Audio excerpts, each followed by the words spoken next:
All right, everybody. Next up, we have Mel. Give her a round of applause.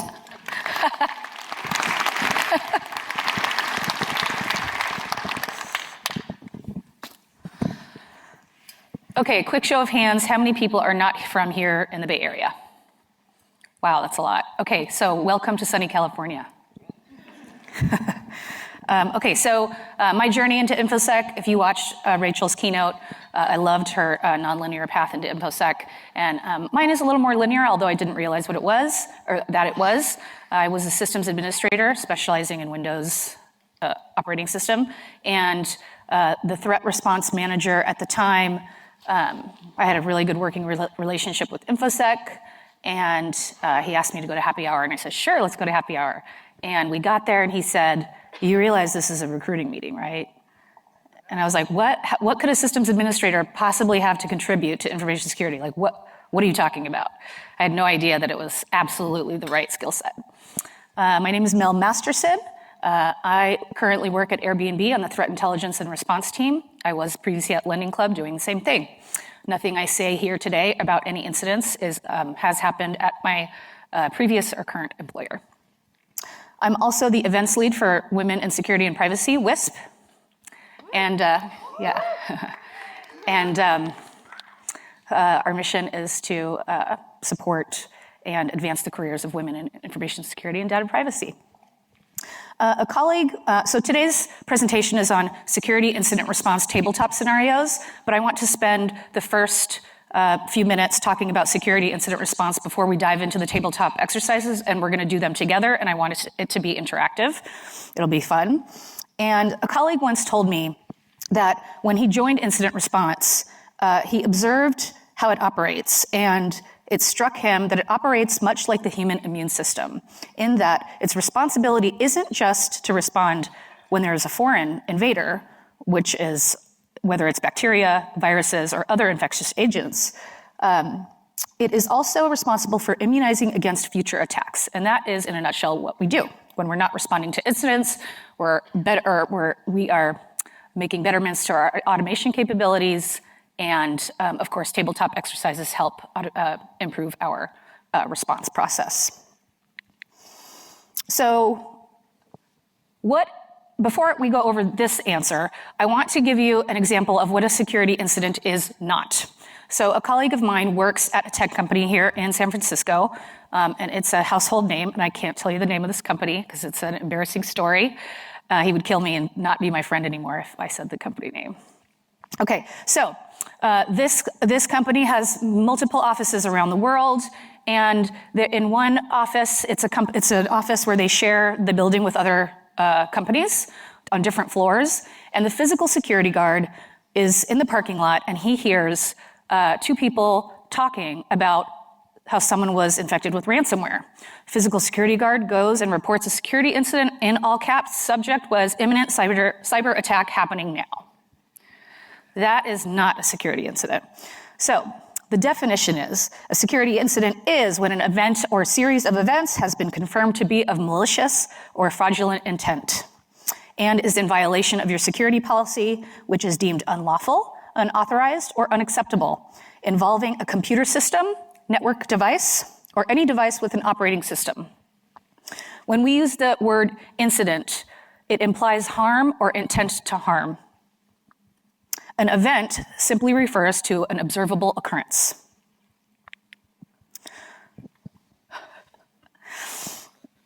Okay, so here is an example of a real incident that happened. I've condensed it into a short paragraph. The case study is actually in an incident response book that is 12 pages long. We read that book. Okay, so here it goes. An attacker exploits a SQL injection vulnerability on a publicly available web server. There's a security misconfiguration in the DMZ firewall that allowed the attacker to execute commands on a database server running inside the corporate network. The attacker spends the next few months doing extensive reconnaissance, evading antivirus, installing backdoors, cracking password hashes, establishing persistence, and ultimately command and control. Because they had established persistence, they would go in every couple months or every couple weeks and dump new cardholder data. About 10 months later, A systems administrator notices some weird activity, realized it was malicious, and an incident was declared. But think about that for a second. It took 10 months before detection. So the incident response process, as you do tabletop scenarios and get your incident response team to a really solid point, you could potentially have detected that instantly. If they had the necessary log files feeding into a central aggregator, they may have been able to detect the initial attack vector. So being able to detect and respond efficiently depends partially on the fidelity of your logging. And there are many different log sources, and this list is by no means comprehensive, but it gives you an idea, and it's imperative that your log files are centralized into a log collector or SIEM, Security Information Event Manager, more acronyms. So I wanted to ask you, what are some other log sources that are important? Anybody? Active Directory logs, CloudTrail logs, administrative access. Would you want to be able to detect if an administrator's account was compromised and added additional users to the domain admins group? You wouldn't know that, or you wouldn't be able to detect it if you didn't have these logs. Oh, and speaking of badass detections, if you have not heard of the Pyramid of Pain, I recommend that you write that down and read about it later. I don't have time to talk about it today, but if you want to build high fidelity detections, Pyramid of Pain is where it's at. Okay, so incident responders, we rely on what are referred to as indicators of compromise, or IOCs. What are some examples of IOCs? Hashes. IP address. YARA-SIGs. What? URL, right. So other examples include the IP address of the website visited to download the malicious content, the IP address of the command and control servers that the affected hosts are beaconing out to, or any other host-based artifact. It could even be modified registry entry. It could even be a set of commands. So if you, very much like a YARA-SIG, like if you determine that this malicious payload always uses these 3 commands, then you can build detection off of that. So when we make our decisions, we rely on data and intelligence. Data is information, a statistic, or a fact. Intelligence is what you ascertain from a process of collecting different pieces of information and analyzing and disseminating it into something useful for your organization and for your investigation. The difference between data and intelligence is analysis. And when we do analysis, we are doing things such as sandboxing, so we detonate malware to see what it's doing. We reverse malware. We correlate data to see, hey, this thing happened at this time. Well, this other thing happened also at this time. Maybe they're related. And if you have not heard of who's heard of the MITRE ATT&CK framework? Awesome. Okay, and then intelligence. So there is, for example, OSINT, open source intelligence, which is your Google, LinkedIn, all of that good stuff. And there are too many sources of intelligence to list here, but we have, for example, the Department of Homeland Security will share their indicators with you if you sign up for that. The InfoGuard is a partnership between the FBI and the private sector. They will share their indicators with you. And then we have the ISACs, and that stands for Information Sharing Center. And there are ISACs for lots of different industries: healthcare, aviation, finance, lots of others. So if you want to know about what affects your organization or in your industry. There are 6 phases of incident response, and it is a coordinated and structured approach to take an incident from detection to resolution. And first, you confirm whether you have an incident and declare it. And when you're in a major incident in a war room, the tension is very thick. Who's been in a war room before? Yeah. Super tense energy. It's very serious. I've seen people's faces go blank. People forget to eat and drink. And there are multiple stakeholders in there, including the executive team, which makes it even more uncomfortable. And the incident commander should remain calm, establish leadership, and control. That person should be prepared to delegate roles and responsibilities, whether that is to ask someone to take notes or even to go get food. Trust me, it's really hard to remember to eat. Okay, so you determine and document the scope of the incident, and remember that your goal is to reach containment and minimize disruption. The stages of IRR, preparation. This is done by doing tabletop exercise and really getting your, training your incident response team so that when the incident inevitably happens, we know what to do. The identification phase is only achievable, well, maybe not only achievable, but the best way to be really in a good spot for this, there it is by collecting your logs. That way you can build detections and identify when you have an incident. When you have an incident, the next thing you want to do is contain, which is stop the bleeding. So you haven't actually resolved the problem, but you have stopped the attacker from being able to continue doing any more damage. And then is the eradication phase, and that's when you have put the controls in place that make this type of attack no longer possible. But you want to trust but verify, so when this happens, let's say you've contained something, you've put a control in place, like two-factor, for example, and someone says, okay, this is done, you want to be able to go and double check and make sure that, try that attack again and make sure that it doesn't happen. And recovery and lessons learned are the phases where the pain is over and you're really getting together and documenting everything that happened, talking about what you can do to get all the security controls in place that you need so that it cannot happen again. And sometimes the recovery and lessons learned, well, not sometimes, I'd say, who would agree that the recovery and lessons learned takes the longest, right? It can take weeks and months. And okay, tabletop exercises are, they give you a way to practice what your response would be given a hypothetical incident scenario. The purpose is to get better and faster at responding to a security incident. So in many breaches, the initial attack vector is a phishing email. So you can just use that. Let that be your first tabletop exercise. What would you do if an employee of yours successfully got phished?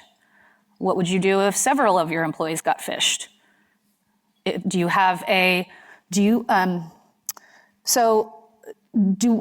someone clicked on a phishing email in your company, do they know how to report it? Do you have a security reporting policy? Write that down as a betterment if you don't have that.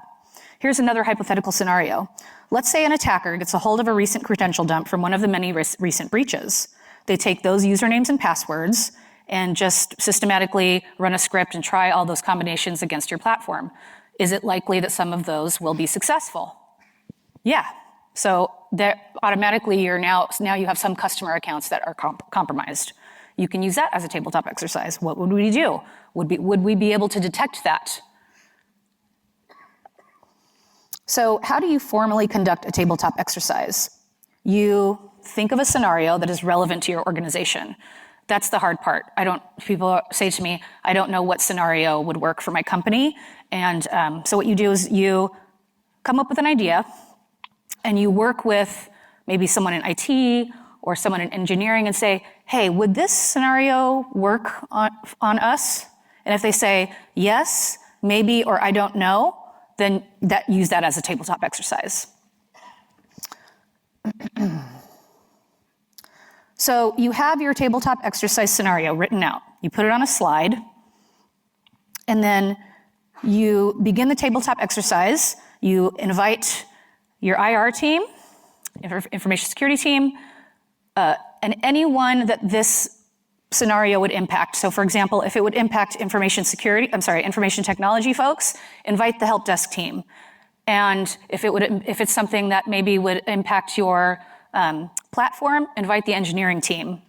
You want to also make sure you invite their leadership. It's very important that leadership is there so that they see exactly what a clusterfuck it would be if you didn't have these answers. Okay, now, this is really good.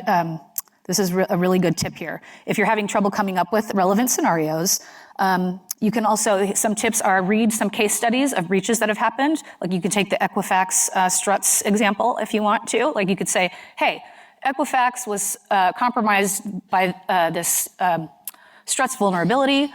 Then ask your engineers, hey, do we use struts? Yep. Okay, could this happen to us?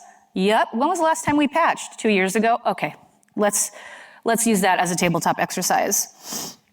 Also, there is a person, his name is Ryan Magoo. He's former Facebook Director of Information Security and Coinbase, and he has a Twitter page solely, whose sole purpose it is for tabletop scenarios. So remember this or write it down. It's called @BadThingsDaily. Bad Things Daily. And 2 or 3 times a week, he'll post scenarios. And you can and the purpose of it is to just take that, whip your chair around, and talk about it on your team. Say, would this work? Another good source for coming up with tabletop scenarios is if you have, how many people have a bug bounty program in their company? Okay, so about half. It's probably a good idea for the rest of you. But, so go get your most recent bug bounty report, look at the findings, and say, oh, this is what they found? Okay, so this is possible? Let's use this as a tabletop exercise. Okay, so we're gonna do a tabletop exercise next. And you're gonna see a scenario on the slide, and we'll all read it, and then we're going to interactively talk about what would happen next.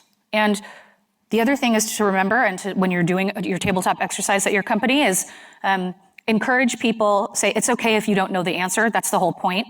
We want to know the answer now before the incident occurs and we don't know what to do then. So, it's okay if you're like, I have no idea what we would do. Okay, here we go. A disgruntled employee writes a quick script to brute force all LDAP accounts. Now all accounts, including service accounts and super users, are locked out. This affects production systems and the code that relies on those service accounts to run. The platform is now offline. How many people use Active Directory here? Yeah.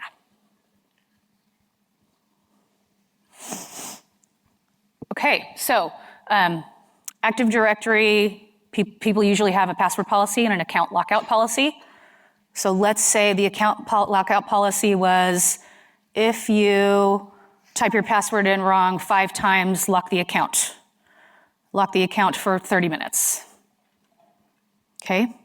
Everyone in Active Directory, every user has read-only access to view the account lockout policy. It's very easy for an employee who wants to fuck shit up to go and view the account lockout policy. Very easy to write a script and lock out every single account. What would happen next?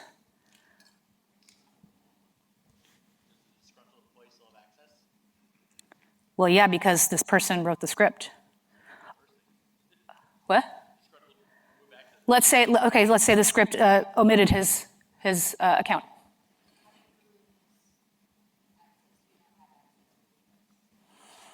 Okay, so let's say, and then what I would do in this exercise, you insert what's called an inject, and you inject more information. So in a real scenario, I would click the next slide, and the next slide would say, it's 8 p.m. on a Wednesday night. So most people are not working, but there are some people that are working. How would this be detected? What would happen? Say it louder. Alerts. Right, okay, yep. Could you repeat the comments for those of us who can't hear them? Yes, you said there would be alerts firing for things failing. The system should be yelling at you. Yep, right? So maybe like your DevOps team would start to be like, whoa, something's wrong, okay? Someone else said something up here. Help desk calls, right. So someone that's working on the VPN all of a sudden just loses access. And they're like, what the F? So they might call help desk and be like, I lost VPN. Oh, okay, what would the help desk do? Try to log in, right? And it wouldn't work because the accounts would be locked. Okay, so then the help desk person would go, whoa, my account's locked too. And then all of a sudden now people are starting to get like really panicking, right? Like people are starting to call each other. Account lockout policy expires in 30 minutes. The disgruntled employee runs the script every 31 minutes. What would happen next? What else would happen? So have we determined that he's running a script yet? He said, Have we determined that he's running a script from a machine inside the network? he said, have we determined that we are running the script from inside the network? I don't know. How would you do that? You're an admin. You're a Windows admin. Let's say. How would you determine that? You should be watching logs. So we haven't necessarily determined that this is happening yet. So He said, we haven't necessarily determined that this is happening yet, so we got to figure out like what's going on. So they're going to call the engineering team. The help desk is going to call the engineering team.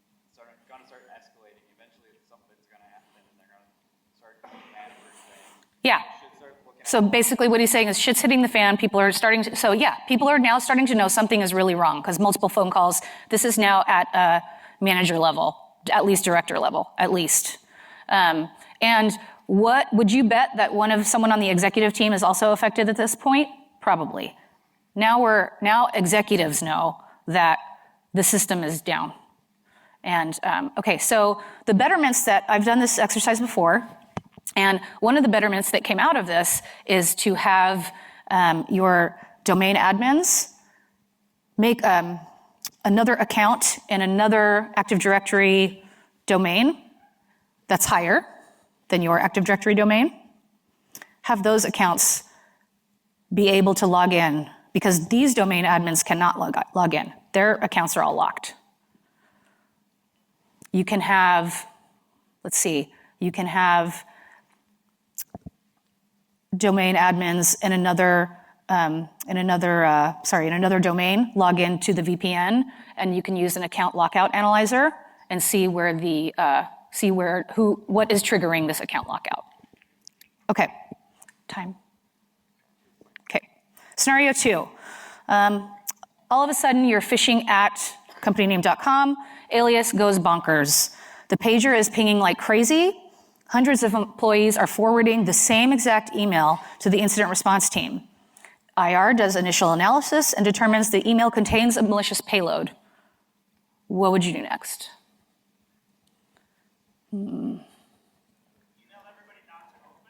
Email everybody not to open it. What mail server am I using? Work with the email admins to do what?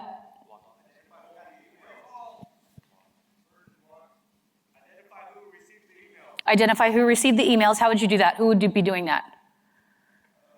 Email admin. Yep. Yeah, so you're working with your email admin team.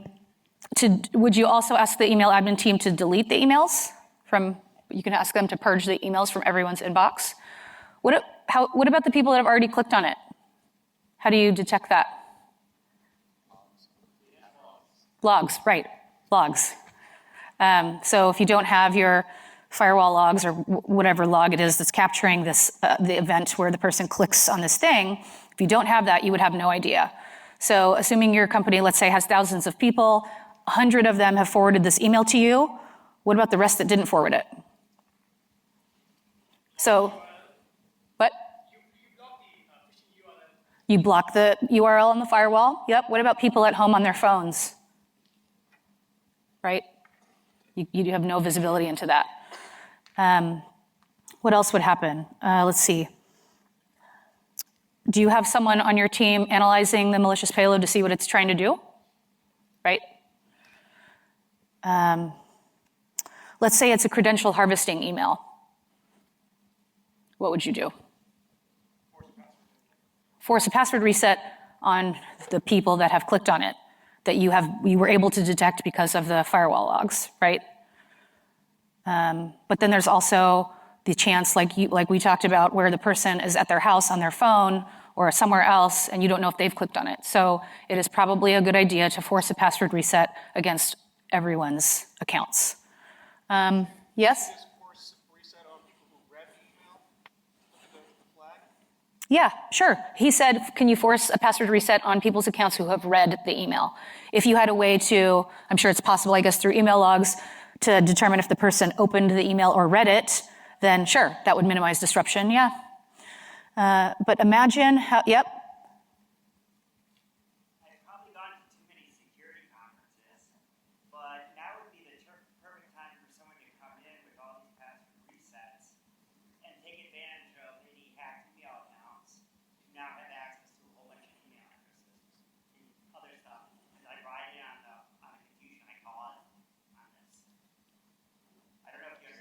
No, I'm a little, can you say that, rephrase? If we're sending out numerous password resets Okay, following. and a hacker has compromised an email address, And password, then they now get the ability to get a whole bunch of free links to use to essentially get access to maybe even more credentials. Sure. All the noise, the confusion that is happening. Uh-huh. Just the first trigger. In other words, it seems like we got to be careful to not overreact. Sure. Be aware that that may just be that we may be acting in a way that's desired by the attacker. Okay, did everyone hear that?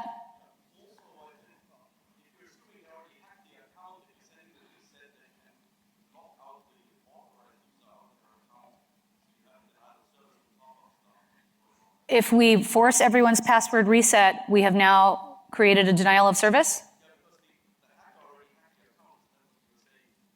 It's not really hacking the account is now compromised because the attacker now has the password. So what is your point there? Sorry. Add the users to a watch list. Okay. As in, like, these people fall for phishes. Make sure they're not doing anything that looks like lateral movement. Sure, absolutely. She said, make sure these people fall for phishes and make sure that they're not doing anything suspicious like lateral movement. Yeah, good. So monitoring their activity. Yes. We should warn those users that if they reuse those passwords anywhere else, that they should reset those also. Right, so he said we should warn those users who we reset their passwords that if they use that same password somewhere else, to also change that password. Someone had a question over here?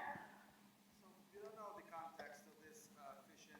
That phishing may be actually collecting or leverage and reset, password reset push. Would it leverage a password reset push? So we're requiring everybody to reset Sure, we have forced reset everyone's password. because everybody is panicking. They may be actually fall for this phishing itself Uh-huh. because it may be asking for a reset. Who might be asking for a reset? The payload. Why would the payload want the user to reset their password? Oh, to capture it maybe? Yeah, the phishing. One of the type of phishing for your credentials when you ask to reset. Uh-huh. The malicious actor asks. Sure, right. So okay. Yeah, good point. Okay, let me see. Did we go over a good chunk of this? Yeah. All right. And let me tell you, if you've not gone through a company-wide password reset, it sucks. People are on vacation, they're on VPN. It's really difficult. So, you might that's actually a good betterment. Write that down. Form a process on how you would execute a company-wide password reset. How would you do it? Because you don't want to figure that out on the spot. Yes.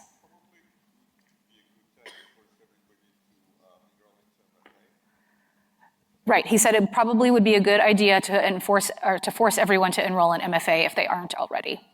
Yeah. So your company might already have MFA, which is good in this case. But if not, yeah, absolutely. We don't have MFA. Write that down. Get a new project going. All right. Next scenario. The CFO sends an email to someone in finance urgently requesting all employee information.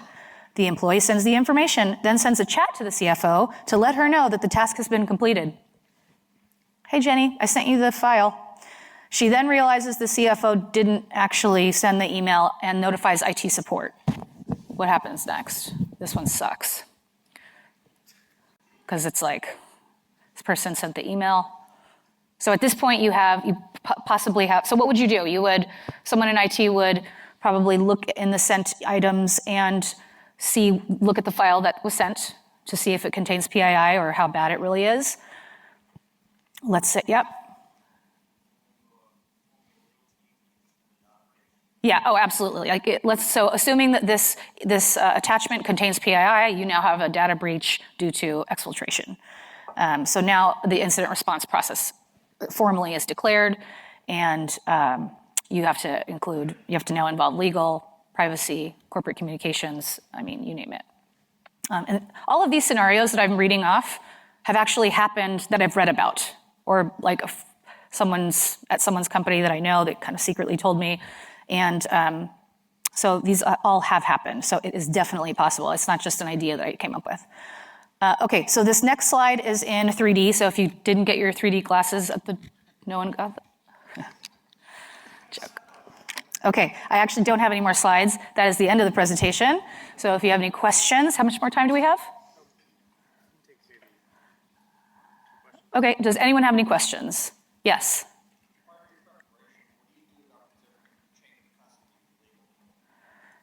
What do I do about, I actually don't do chain of custody, so you'd have to talk to someone in law. Yes. Tools for analyzing malicious payloads. There's hybrid analysis, there's VirusTotal, there's one called Joe's Sandbox. Hybrid analysis is great. Yep. So you talked about the role of government for intelligence gathering at the beginning. Do you see more of a role for either government or sector-specific agencies or ISOs for either preparation or recovery? Can you repeat the question? Sure. So Do I see? in terms, right, there's clearly a public sector role for getting information. Sure. For either preparation or recovery, do you see a role for either government or ISACs or the broader industry community? For preparation, absolutely, because you want your team to be on top of what the current threats are. So yes, absolutely. Like for example, a couple months ago, there was an email going around that said, it was a malicious email, not real, but it said, I have a bomb in your building. If you do not send this much Bitcoin in 24 hours, I will detonate the bomb. What do you do? That's a good tabletop exercise right there. What would you do? Who would you send that to? So yes, it's definitely helpful in preparation. Recovery, probably, sure. Yeah, absolutely. See what the public sector is doing about it. Yeah. Okay, presentation is over. Thank you very much.